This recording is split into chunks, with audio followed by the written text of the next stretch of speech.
ଅଙ୍ଗରୀ ମରିକା କୁନି ଝିଅ ବିଷୟରେ କହିଲା। କଣ କହିଲା? ଗୋଟେ କୁନି ଝିଅଟେ। କାହା ବିଷୟରେ? କୁନି ଝିଅ। ତମେ ସବୁ କୁନି କୁନି ପିଲା ନା ନାଇଁ? ତମେ ସବୁ ମାମା କଥା ମାନ? ତମେ ସବୁ ମାମା ବାବା ଯାହା କୁହନ୍ତି କଥା ମାନ? କଥା ମାନ? ସବୁବେଳେ ମାନ? Very good. କୁନି ଝିଅଟେ ଥିଲା। ଏଇ ଭଉଣୀ ଆସ। ଏଇ ଭଉଣୀ ଯେମିତି ସବୁ ମଫଲର ପିନ୍ଧୁଛନ୍ତି ନା ନାଇଁ? ଏଇ ଭଉଣୀ ମଫଲର ପିନ୍ଧୁଛନ୍ତି ନା ନାଇଁ? ସିଏ ଝିଅ ବି ସବୁବେଳେ କଣ କରେ? କଣ କରେ? ସବୁବେଳେ ସେ କଣ କରେ ନା ଏମିତି ଗୋଟେ ରେଡ୍ କଲର ମଫଲର ପିନ୍ଧିଥାଏ। ଭାଇ ବସିଲା। ତାପରେ ତାକୁ କଣ କହନ୍ତି ନା ରେଡ୍ ଗାର୍ଲ। ତାକୁ କଣ ଡାକନ୍ତି? Red girl. ସିଏ ସବୁବେଳେ ରେଡ୍ ଜୀବନ ପିନ୍ଧେ ମୁଣ୍ଡରେ। ସେଇଥିପାଇଁ କି ରେଡ୍ ମାନେ କଣ? ନାଲି। କଣ? ଲାଲ। ସେଇଥିପାଇଁ କି ତା ନାଁ ରେଡ୍ ଜୀବନ। ତାପରେ କଣ ହେଇଛି? ସିଏ ସବୁବେଳେ ଚକୋଲେଟ୍ ଖାଇବାକୁ ଭଲ ପାଏ। କଣ ଖାଇବାକୁ ଭଲ ପାଏ? ଚକୋଲେଟ୍। ତମେ ସବୁ ଚକୋଲେଟ୍ ଖାଅ?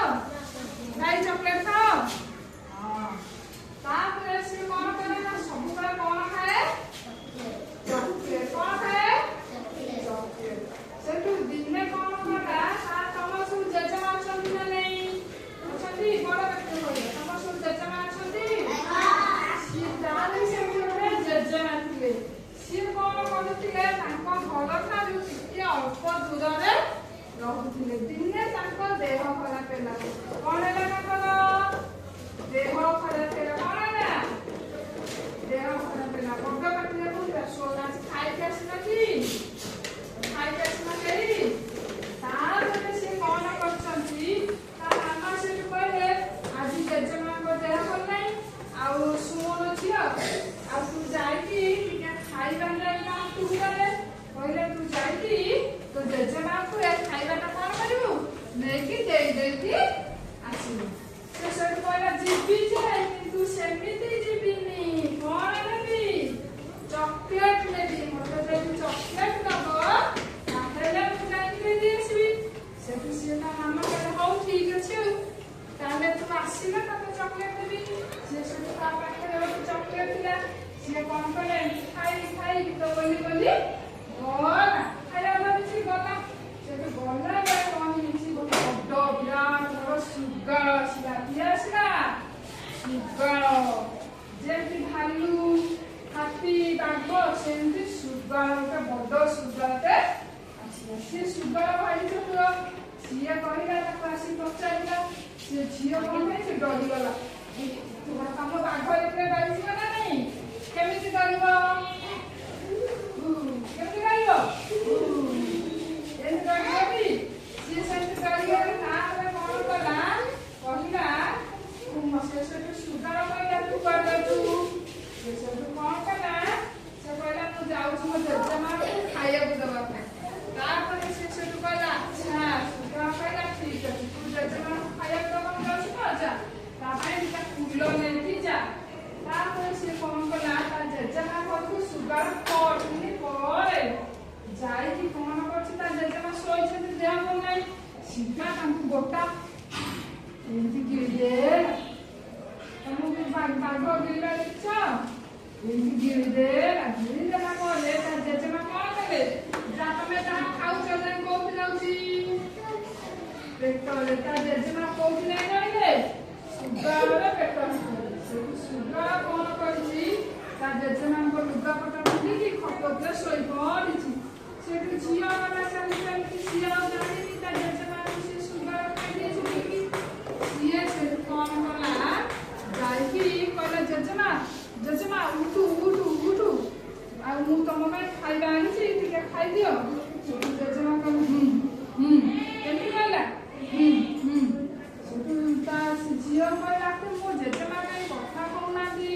କଣ ହେଲା? ସେଠୁ ସିଏ ଯେତେବେଳେ ଏମିତି ତାଙ୍କ କମଳଟା କାଢି ଦେଇଛି ଦେଖିଲା ବେଳକୁ କିଏ ଶୋଇଛି? ଶୁଗାଳ। ସେଠୁ ଶୁଗାଳ କଣ କଲା?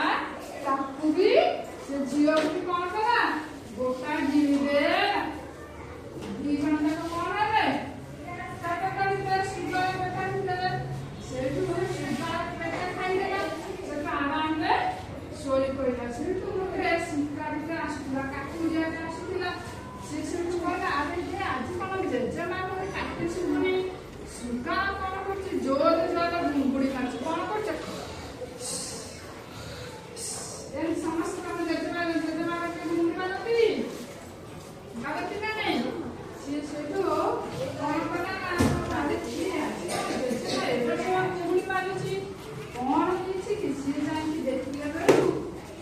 ଜେଜେମା ନାହିଁ କେହି ନାହାନ୍ତି ଏ ସୁଗାର ଶୋଇଛି ସେ ସବୁ କାନ୍ଦିଲା ବେଳକୁ ତା ଭିତରୁ ସେ ଝିଅ ପାଟି ଶୁଭୁଛି ବଞ୍ଚାଅ ବଞ୍ଚାଅ ତମକୁ ଚିହ୍ନା କରିଥିଲେ କଣ କହିବ ବଞ୍ଚାଅ ବଞ୍ଚାଅ ବଞ୍ଚାଅ କଣ କହିବ ବଞ୍ଚାଅ ବଞ୍ଚାଅ ବଞ୍ଚାଅ ଏମିତି କହିବ ନା ନାହିଁ ତାପରେ ସିଏ କଣ ହେଇଛି କଣ କଲେ ସେଠୁ ସିଏ ଆସିଲା ତା ପେଟକୁ ସୁଗାର ପେଟକୁ ଏମିତି ଚିରିଦେ କଣ କଲା ଚିରିଦେ କାଟିଦେଲା ତାପରେ ତା ଭିତରୁ ସେ ଝିଅ ବାହାରିଗଲା ତା ଜେଜେମା ବି ବାହାରିଗଲେ ତାପରେ ସେ କଣ କଲା ସେ ଯୋଉ ଶିକାରୀ କଣ କଲା ପୁଳାଏ ବଡି ଡାଲି ପତ୍ର ଆଣିକି ତା ପେଟ ଭିତରେ ପୁରେଇଦେଲା ପେଟକୁ କଣ କଲା ସିଲେଇ କରିଦେଲା ତମ ଲୁଗାପଟା ଚିରିଗଲା ମାମା ସିଲେଇ କରିଦିଏ ନା ନାହିଁ ସେମିତି ତା ପେଟକୁ କଣ କଲେ ସିଲେଇ କରିଦେଲେ ସେଠୁ ତମ ପେଟରେ ଗୋଡି ଡାଲି ପତ୍ର ଗାଇଲେ ପେଟ କାଟିବ ନା ନାହିଁ ସେଠୁ ସୁଗାର ପେଟ କଣ ହେଲା କି ଗଡ଼ବଡ଼ ଗଡ଼ବଡ଼ କଣ ହେଲା ସୁଗାର ପେଟ